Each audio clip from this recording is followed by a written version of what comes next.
Así Ahora, es. una vez que ya fuiste instructor, estimado Carlos, culmina tu parte. No sé si en ese momento te dieron de baja, tú te dices de baja, cómo es que procede tu baja en el 2019 y pues das el salto al fútbol playa. ¿Cómo está esta situación? Fíjate, Mauricio, que en esto tengo que ser honesto en el sentido de que una vez electas las autoridades del futsal, nosotros tal vez esperábamos un poco más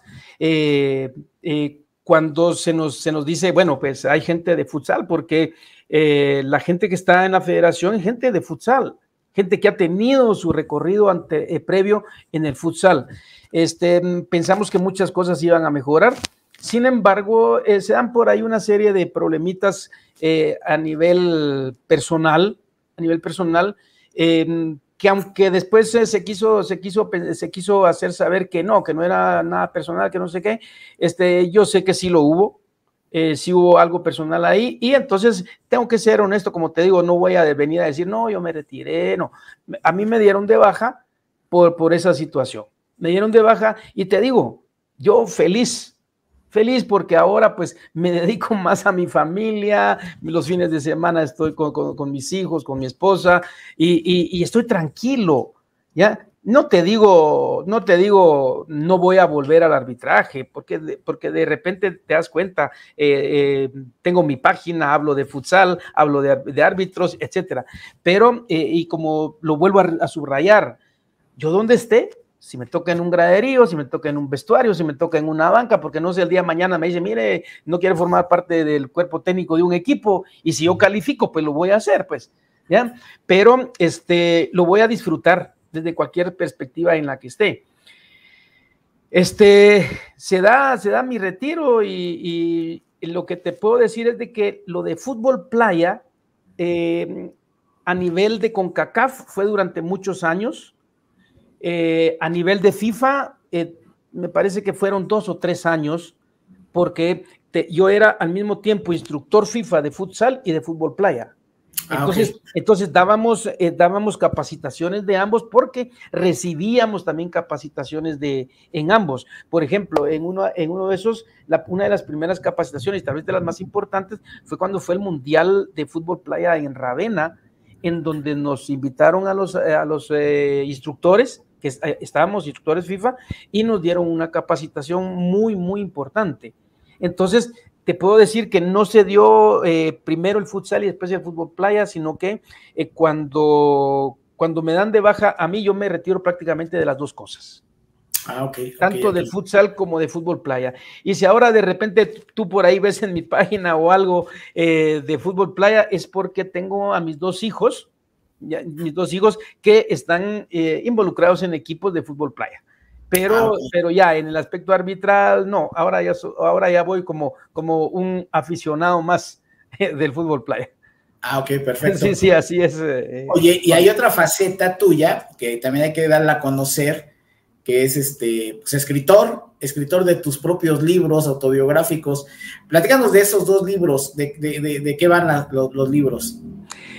Fíjate, Mauricio, que el primer libro se llama Ídolos de Nadie, haciendo alusión a que uno no es el santo de la devoción de mucha gente, ¿verdad? Entonces, sin embargo, cuando lo leen mis hijos me dicen, pero ¿cómo? Ídolos de nadie, sí, sos mi ídolo. Bueno, tal vez es de los pocos la familia, ¿verdad? La familia, algunos amigos, pero la idea de ponerle mi primer libro fue precisamente haciendo alusión a esa relación que existe entre público y árbitro, ¿verdad? Que uno no va a hacer nunca, porque si tú te das cuenta, cuando un árbitro hace un buen trabajo, no se habla de él. Pero cuando un árbitro dirigió, en el caso del futsal, dirigió 39 minutos y medio bien el partido, pero faltando 20 segundos comete un error y el arbitraje fue fatal, ¿verdad? Se generaliza, el arbitraje fue fatal. Entonces, en cuanto a ese libro, pues te puedo decir que hay partes, la mayor parte del contenido es de mi carrera arbitral. Mi presencia en las 3 Copas del Mundo, pero también hay aspectos muy personales que de alguna manera busco transmitir alguna enseñanza a los lectores. ¿verdad? A través de cosas que me pasaron, a través de cosas que tuve que hacer, están marcadas en el primer libro, o sea, Ídolos de Nadie. Los dos libros son autobiográficos. Y Con otra piel, es el otro libro, Con otra piel, le puse el nombre de Con otra piel, teniendo como fondo precisamente el estadio Maracanacinho, se llama, el Domo Maracanacinho, porque está a la par del Maracaná en Brasil, que fue donde me retiré. Entonces quise pues ponerlo de fondo y con otra piel, porque prácticamente me estaba quitando el uniforme de árbitro para ponerme corbata, saco y como instructor. Esa es la razón del nombre y pues narra también aspectos biográficos y especialmente las experiencias pasadas como instructor.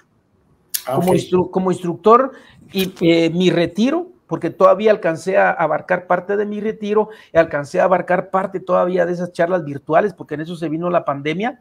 Ese libro salió en el 2020, casi estábamos entrando casi a la pandemia cuando yo terminé el libro, y ya en aspectos de la pandemia pues retrasaron un poquito la salida, pero ese es el porqué de esos libros, Mauricio. Los dos son autobiográficos, pero como te digo, siempre trato como docente de que no solamente escribir un libro por escribirlo, cada libro me llevó a escribirlo 2 años, sino que trato también de dejar una enseñanza, no solamente para árbitros, no solamente para jugadores, sino que para todo lector. Para todo lector. Y en algún momento yo voy a estar en México y te ofrezco llevarte un ejemplar de eso. Esa es palabra empeñada. ¿Ya? Te lo agradezco. Y precisamente te iba a preguntar que si había forma de conseguir los libros. Fíjate que tal vez porque nunca lo hice con el afán de lucrar o no, sino que simplemente eso quedó como una inquietud de un compañero árbitro, que en paz descanse también, que dejó esa espinita, Mauricio. Mira, me dice, con tantas experiencias que has tenido, deberías de escribir un libro. Bueno, quedó esa espinita hasta que lo hice realidad. Entonces, pero no intentaba que a través de ello pues obtener, qué sé yo, ganancias o todo eso, y entonces no busqué ninguna librería, ningún distribuidor, fíjate, Mauricio. Okay. Entonces yo lo he hecho llegar a las personas, porque sí han habido países a donde, incluso Alemania, España, México, Estados Unidos, Costa Rica, Colombia, tienen más de alguna copia de mi libro, pero todo ha sido a través de contactos. Todo ha sido a través de contactos, de tal manera que por eso te decía, al momento que yo me haga presente en México, ahí tendrás un ejemplar. Ok, perfecto, te lo agradezco mucho, estimado Carlos. Y bueno, para ir poco a poco cerrando ya esta conversación, espero que sea una primera conversación, porque hay mucho que hablar de futsal. Esa es la carrera de Carlos de Cid, de una manera muy esquematizada en tu vida por el arbitraje, como instructor, como escritor. Ahora, ¿cuál ha sido para ti el juego más significativo de toda tu carrera? Bueno, es una pregunta no difícil, sino que lo que sucede es que no hay una sola respuesta. Siempre hay juegos importantes en la vida de un árbitro. Hay juegos importantes que marcan ahí sí que la carrera arbitral. Sin embargo, te puedo decir que uno de los partidos muy especiales para mí, por el tipo de experiencia que estaba teniendo, fue precisamente esa primera final que me tocó dirigir a nivel internacional entre Costa Rica y Cuba. Y que como hablábamos a través de la entrevista, Mauricio, ellos solamente se jugaban quién era el campeón de CONCACAF, sí. Porque ya los dos equipos estaban en Guatemala 2000 en el Mundial, ¿verdad? Entonces, ese es uno de los partidos muy especiales para mí. Sin embargo, en el Mundial de Guatemala, el primer partido, el estar en un domo polideportivo lleno, completamente lleno. El juego que me tocó que dirigir entre Egipto y Holanda, por ser mi primer partido así de un mundial, en donde yo iba de primer árbitro, para mí fue muy especial, muy especial. Sin embargo, pues en China, Taipei, se dan un partido entre Brasil y República Checa, en donde República Checa le va ganando a Brasil, y te digo honestamente, ya tras bambalinas, yo ya no puedo, ya a estas alturas yo puedo decir algunas cosas que como árbitro en ese momento no te puedo decir, pero ponle ver jugar algunos equipos, adentro uno lo disfruta. Ciertamente uno está metido en aplicando las reglas y todo, pero uno disfruta los partidos. Y hubo unos goles que te digo, por dentro yo los gritaba, pues, gol, buen gol, pero tú no lo puedes gritar, pero lo disfrutas. Y entonces ese partido de República Checa contra Brasil fue uno de los partidos que más he disfrutado, y sin embargo, de mis mejores experiencias, de mis mejores logros, se podría decir, es el haber participado como tercer árbitro, como tercer árbitro en el juego por el tercer lugar, siempre en China, Taipei. Y imagínate tú, estar como tercer árbitro en un partido, en un clásico sudamericano, porque para entonces en China, Taipei, ahí no clasificó Brasil, y entonces Brasil enfrentó a Argentina en ese juego por el tercer lugar. Entonces, esa es de mis mejores experiencias, Mauricio, y de mis peores experiencias, pues también en China, Taipei, se dio el caso que previo al inicio del torneo hacen las pruebas físicas, y iniciando las pruebas, Mauricio, tengo un tirón en mi pierna derecha. Dije yo, no puede ser, yo mañana ya voy de regreso a Guatemala. Y sin embargo, las autoridades me dijeron, no, recupérate. Inmediatamente comenzaron a echarme un montón de cosas y a tratar de repararme, ¿verdad? Porque sí, pero yo estaba no solamente descompuesto físicamente, sino que psicológicamente también, porque decía yo, si no paso las pruebas, yo voy de regreso a Guatemala. Claro. Y mira que me dejaron de último, ¿verdad? Me dijeron, bueno, mira, recupérate, tranquilo, vas a pasar de último. Y bendito Dios, Mauricio, las pruebas las logré superar. A pesar del dolor que sentía, las logré superar, ahí sí que poniéndole corazón a las pruebas. Pero siempre hay buenos recuerdos y hay malos recuerdos, ¿verdad? Porque ya te digo, sí, yo ya me hacía de regreso en el avión para Guatemala. Oye, y algo que mucha gente tiene duda, inquietud, que de repente no se sabe, ¿cuáles son los viáticos que recibe un árbitro en un campeonato del mundo por parte de FIFA? Mira, lo que sí te puedo decir es de que esos viáticos pues han ido variando en cantidad, ¿verdad? Pero si los comparamos con el fútbol, te puedo decir que es una nada. Entonces, el futsal igual ha sido remunerado muy poco, inclusive en las copas del mundo. Poco a poco, no sé, eso sí lo ignoro, te soy honesto, lo ignoro, cuánto ha sido, cuánto es lo que pagan últimamente a los árbitros, si les están pagando más tras superar una fase, porque en determinado momento llega la reducción de árbitros, porque ya no necesitan a todos los árbitros, entonces reducen por X o Y razón, lo reducen, y entonces lo que no sé es de si ahora a los árbitros, en el futsal al menos, porque sé que en fútbol sí sucede, pero en futsal no te puedo decir si pasó a la siguiente fase, le van a pagar más, ¿verdad? Ahora, lo que sí es cierto es de que todos los demás gastos, boletos de avión, cuando la distancia es grande, larga, siempre FIFA, te digo, trata a los árbitros, yo siempre decía así, en bandeja, pero así como los trata en bandeja, también les exige al menor error y ya va de regreso. Entonces, los boletos, el hospedaje, la alimentación, el transporte, lo lleva todo pagado, y además la implementación, todos los implementos deportivos que se van a utilizar tanto para entreno como para trabajar en los partidos. ¿verdad? Y un viático, en cuanto a viáticos, pues dan viáticos diarios, es por día, es por día. De tal manera que, te digo, para lo que estamos nosotros acostumbrados a ganar en un torneo en nuestros países, en donde, valga la redundancia, hay países, Mauricio, en donde te pagan una miseria por partido. Yo no sé cómo será en México, pero un partido de futsal te pagan una miseria. Y entonces, bueno, uno participa en un evento internacional, pues uno siente cierta motivación, aunque, como te digo, la diferencia entre lo que gana un árbitro en un mundial de futsal y de fútbol 11 es abismal, es abismal. Sí. Entiendo que pues son poco los recursos, pero de alguna otra manera te permiten pues, no invertir, ¿no? De tu bolsa, que es lo primordial.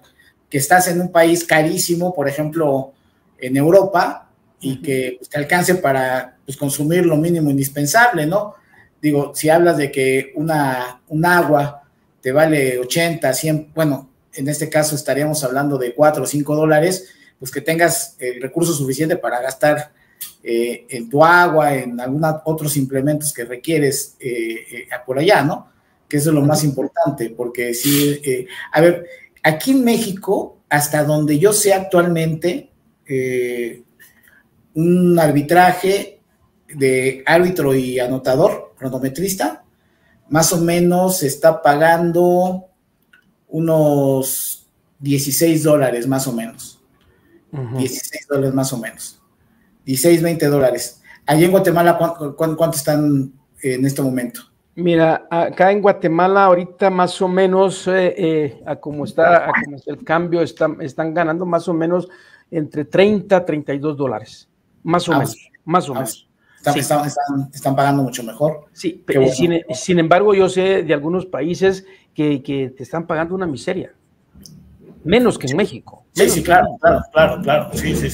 Sí, no, es que realmente la situación de cada país varía, pero sí ha sido mucho la crisis que ha existido. Entonces, pues ahora ya en esta parte final, estimado Carlos, ¿cómo ves el futuro del futsal en la zona?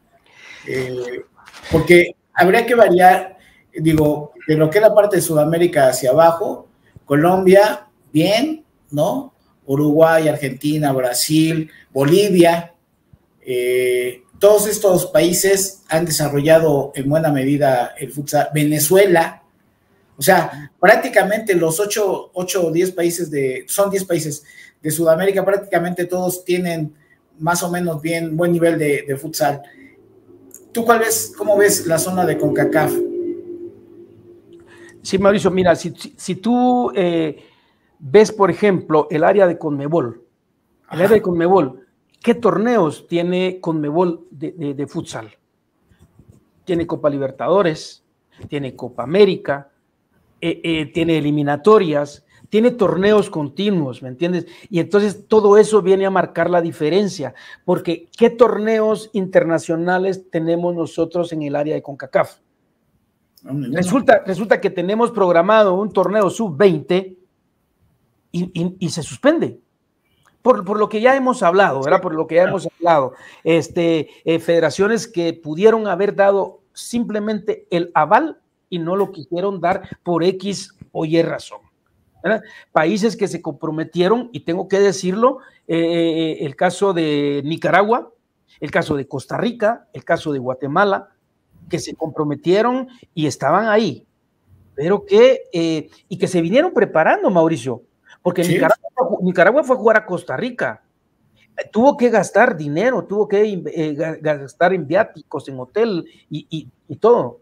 Costa Rica se preparó también. Guatemala, acá no me lo estás preguntando, pero los jugadores madrugan, tipo 5 de la mañana, están entrenando porque después del entreno se van a trabajar, ¿ya?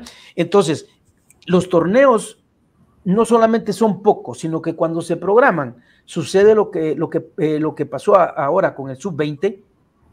Claro, a la gente que nos gusta el futsal, Mauricio, nos duele eso. Y como hemos platicado, yo he sido árbitro, he sido instructor que ha trabajado en ambas ramas, para FIFA, para UNCAF, para CONCACAF. Sé los esfuerzos que hace CONCACAF, sé los esfuerzos que ha hecho FIFA, sin embargo, tampoco podemos negar que hace falta algo más ahí. Hace falta algo más, porque FIFA, ¿cuándo te reconoce un torneo internacional? Cada vez que hay una eliminatoria. ¿Y eso cuánto sucede? Cada 4 años. Cada vez que hay un mundial, existe el futsal. Ahora, ¿qué pasa con CONCACAF? Como te decía, yo sé y me consta que hacen los esfuerzos, porque se lleven a cabo capacitaciones, porque se lleven a cabo torneos. Las federaciones, en este caso, son las que han fallado. Ahora, me preguntas, ¿qué podría hacerse? Bueno, ¿cómo le hace Conmebol? ¿Qué pasa si viene una Copa América y viene Brasil y dice nosotros no participamos? ¿Tú crees que Conmebol lo va a permitir? Claro. No lo va a permitir. Entonces, yo pienso, y con todo respeto lo digo, pienso que se debería ser más exigente. Se debería ser más exigente con las asociaciones.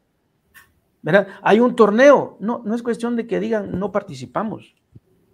Porque CONCACAF, UNCAF de alguna manera apoya.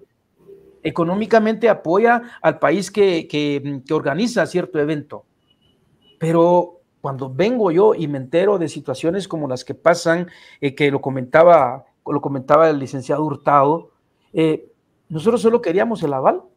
Inclusive mucha gente, muchos equipos estaban dispuestos a apoyar a la selección con lo del transporte, pero no se le da el aval, y entonces obviamente la selección no podía viajar, ¿verdad? Entonces yo pienso en lo personal, Mauricio, que se debe ser un poco más exigente con las asociaciones y tener cierta obligatoriedad de participación en algunas categorías, y la sub-20, porque dime, ¿quiénes van a nutrir a las categorías mayores? La sub-20. Así es. Sí, cuando menos tener 3 categorías, ¿no? La libre, la sub-20 y la sub-18. Con eso para empezar, y en ambas ramas, varonil y femenil. Yo coincido contigo, estimado Carlos, creo que ha sido muy laxo FIFA y obviamente las confederaciones regionales, en este caso CONCACAF, y también creo que el dinero que se gana en los campeonatos del mundo y que le dan a cada una de las federaciones nacionales por parte de la FIFA, debería venir un presupuesto etiquetado para el desarrollo del futsal, para todas las especialidades, ¿no? Para fútbol playa, es decir, este dinero es etiquetado y no sé, a lo mejor $1,000,000 es para el desarrollo del futsal, porque estás obligado a presentar equipos en los siguientes eventos.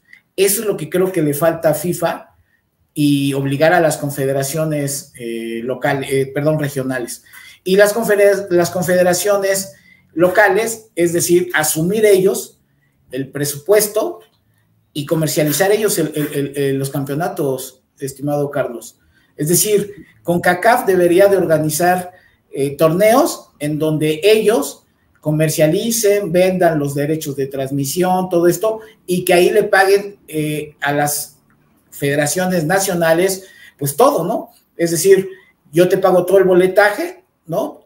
Tú encárgate de la preparación de tus equipos representativos, pero aquí viajas. Es como ahorita está pasando con la League Cup, ¿no? O sea, se organiza, comercializa a alguien y luego se entregan los premios o lo convenido, pero ya de entrada se está garantizando la realización del evento.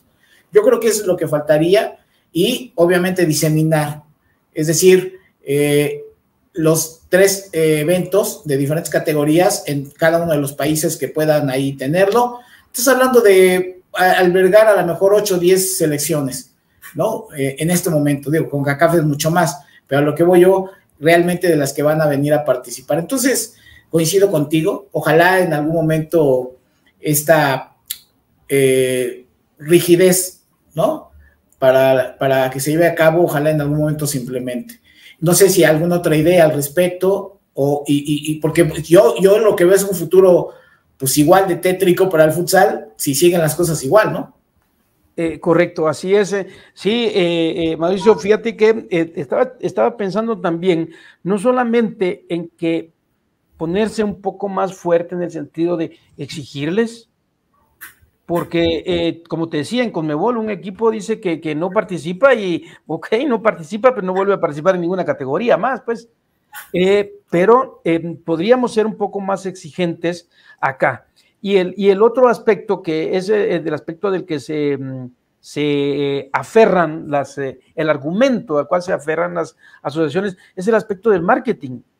¿Verdad? Entonces que haya alguien, que hayan personas que le metan, no sé cómo le dicen ustedes en México, candela, no sé, pero que le pongan ganas al tema del marketing, porque muchos eso es lo que dicen. Cuesta conseguir patrocinadores para los equipos, patrocinadores para las ligas, pero porque no hay un marketing como que estructurado y dedicado al futsal. O si tú quieres también al fútbol playa, pues, pero que digan, bueno, mire, hay un torneo acá, pero también tiene que transmitir esto. Va a transmitir fútbol, pero va a transmitir fútbol femenino. El torneo va a transmitir fútbol de campo, de selecciones mayores, pero también hay un torneo de futsal por ahí, bueno, lo tienen que transmitir. Y entonces, claro, todo eso llama la atención de patrocinios, ¿me entiendes? Entonces, ponerle un poco de más atención, de más interés tal vez al aspecto marketing y, como te decía, ponerse un poco más exigentes con las asociaciones, porque hay asociaciones que sí lo pueden hacer. Okay. A nivel local, ¿cuál es su experiencia, Carlos, respecto al préstamo o a la renta de instalaciones en tu país para el desarrollo del futsal, las que pertenecen a los municipios o a los gobiernos estatales? Mira, en el futsal guatemalteco se da una situación, Mauricio. La mayor parte, déjame recordar, porque tengo tiempo de no acercarme desde el 2019 no me acerco a ver un partido, por lo menos a las instalaciones. Los veo por internet y todo, algunos partidos, les sigo la pista a algunos equipos, etcétera. Pero te puedo decir que solamente se ha dado un patrocinador que se ha hecho cargo de pagar, de rentar, por decirlo así, una instalación, que es donde se lleva a cabo el torneo nacional, porque todos los equipos son capitalinos, no hay equipos departamentales, ¿ya? Todos son capitalinos. Entonces, estos equipos juegan la misma jornada, todos los equipos en la misma instalación, en esta instalación. La otra instalación que se utiliza es el domo polideportivo, que fue donde se jugó una de las instalaciones donde se jugó el Mundial, pero resulta que eso no lo administra la Liga Nacional de Futsal, sino que eso lo administra lo que es la Confederación Deportiva Autónoma de Guatemala, pero lo ocupa, por ejemplo, federaciones como de balonmano, ¿verdad? Y otros deportes, a veces voleibol, pero el futsal no es que sea una de las instalaciones, de hecho, lo utilizan eventualmente. Lo usan eventualmente. No hay una instalación que uno diga, bueno, cada equipo tiene su instalación deportiva, como sucede en Costa Rica, por ejemplo. En Costa Rica los equipos tienen su propia sede, juegan a visita recíproca. No, aquí no. Aquí en Guatemala no se da esa situación, Mauricio, y todo se hace a través de algunos pequeños patrocinios que logran conseguir algunos equipos, te digo, con mucha lucha, con mucha dificultad. La Liga Nacional que se juega en esa cancha rentada por ese patrocinador, ¿por cuántos equipos está conformada? Mira, ahorita me parece que la Liga Mayor tiene 9 equipos. Okay. 9 equipos, me parece que tiene 9, no estoy muy seguro. ¿Y luego hacia abajo hay otras? Y la categoría de ascenso que tiene 10 equipos. Ok. Y de ahí, pues se vienen categorías menores que varían, y las categorías menores, pues no hace mucho que las echaron a andar. Ok. Las echaron a andar, pero, o sea, siéndote honesto, la Liga de Futsal en Guatemala, para mí, en lo personal, desde mi perspectiva, ha tenido cierto estancamiento, no retroceso, sino que cierto estancamiento, producto de qué sé yo, de la pandemia, de la falta de instalaciones, qué sé yo, pero es una liga que poco a poco se está levantando de nuevo. Lo mismo comentaba yo con la liga, por ejemplo, en Cuba, ¿verdad? Sí. De la demolición de la Kid Chocolate, como le llamaban ellos, a la catedral del futsal en La Habana, le destruyeron, ahí sí que una instalación que era para el cubano sagrada, se podría decir, hasta cierto punto, y que el futsal de Cuba, pues ahí ha venido para atrás, un poco para atrás, y es hasta ahora que nuevamente está tratando de emerger nuevamente. Ok, perfecto. Y bueno, última pregunta, estimado Carlos, porque ya sé que también ya llevamos un poquito de tiempo y no quiero abusar tanto. Y está relacionado obviamente con nuestro compatriota. ¿Cómo ven a Luis Fernando Tena por allá y a su cuerpo técnico? ¿Cómo lo estás sintiendo tú? Bueno, sí, mira, acá hemos tenido técnicos, uno se convierte en un crítico muchas veces, pero te puedo decir que Luis Fernando Tena ha venido a lograr lo que muchos técnicos no habían logrado. Sacar a los jugadores, a muchos jugadores que son buenos, no se les quita su lugar, pero los ha venido a sacar de su zona de confort. Porque habían jugadores que se creían inamovibles de selección, no, que no hay otro mejor que ellos, y entonces siempre lo convocan, y ante la gente dice, bueno, hay mejores jugadores, ok, pero no estaban dando el máximo. Con el profe Tena, pienso yo que él ha sabido trabajar esa parte, y entonces no solamente ha sacado a jugadores de su zona de confort, sino que también han hecho los esfuerzos, y es algo que hay que reconocer también de la Federación de Guatemala, que ha hecho los esfuerzos por reclutar jugadores de sangre guatemalteca, pues, pero hijos de padres exacto, los han nacionalizado, y entonces ha hecho una amalgama muy buena, de tal manera que ahorita tenemos un equipo del cual la gente está muy contenta. Pues te puedo decir que el trabajo del profesor Tena acá en Guatemala a la mayor parte de gente le ha gustado, está contenta y sobre todo ilusionada, porque como te digo, ha logrado no solamente exprimir al máximo el potencial que tienen algunos jugadores que, como te decía, los ha sacado de esa zona de confort en la que estaban. Y entonces eso lo ha logrado, y ha logrado hacer un buen equipo, un equipo luchador, un equipo, te digo en lo personal, como no había visto yo antes. Okay. No había visto yo antes. Por lo menos desde mi perspectiva, ha hecho un trabajo excelente, la gente espera mucho de él, y pienso que él también se ha sentido contento acá en Guatemala. Perfecto. Oye, pues te agradezco muchísimo, estimado Carlos, este tiempo que nos has obsequiado para compartirnos todo el desarrollo de tu carrera, hacer una remembranza del futsal en Guatemala, en la zona, todos estos comentarios que hemos tenido, y te quiero hacer la invitación para que en un futuro no muy lejano nos reunamos una serie de árbitros para platicar anécdotas, puras anécdotas, ¿no? Que tenemos seguramente un montón, ¿no? Hay muchas. Hay muchas, ¿no? Pero sí, es que acá en México también he entrevistado a algunos ex compañeros y me decían, hay que hacer un programa de puras anécdotas. Pues sí, pues hay que hacerlo. Entonces, en un futuro, la idea sería reunirnos unos 4 o 5 y platicar cualquier cantidad de anécdotas que hemos vivido en el terreno de juego, ¿no? Hay algunas que son obviamente muy irrisorias y hay otras muy graves, ¿no? Entonces, y bueno, pues te agradezco mucho, estimado Carlos, esta oportunidad de intercambiar esta información, y pues estamos en contacto, si te parece bien. Por supuesto que sí, Mauricio. Mira, me dio mucho gusto saludarte después de cuántos años, imagínate, del 2000. 23 años.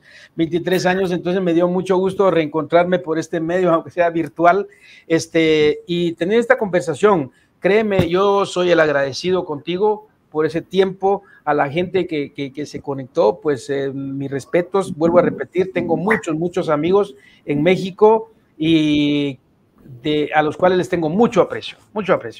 He tenido la oportunidad de estar en México, pero en los lugares donde tengo que estar, por ahí me falta estar en Ciudad de México, me falta estar en la zona sur, porque la última vez que estuve en México fue en el Puerto Vallarta, fue para el Premundial de Fútbol Playa.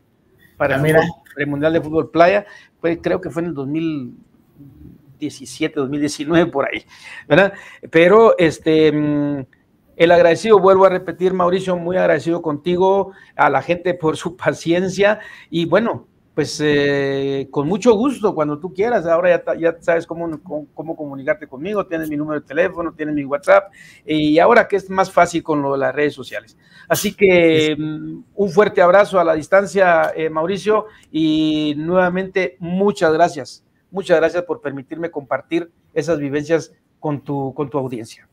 Y pues a toda la gente que nos hace el favor de seguirnos en todo lo que es la historia del futsal, les agradecemos. Saben que además este canal se dedica a la parte del análisis del fútbol de actualidad, pero para nosotros es importantísimo darle seguimiento a todo lo que viene pasando, ha sucedido y está sucediendo con el futsal, y desde luego que estamos esperando a que muchísimas entrevistas más se vayan incorporando. Es un proyecto que iniciamos no hace mucho, y ahí van nutriéndose poco a poco, y en este caso con una intervención de carácter internacional como la de Carlos de Cid nos llena de gozo, y seguramente estaremos en contacto nuevamente. Así que denle like si les gusta lo que aquí escucharon, suscríbanse al canal, compártanos y nos vemos en la próxima historia del futsal. Hasta la próxima.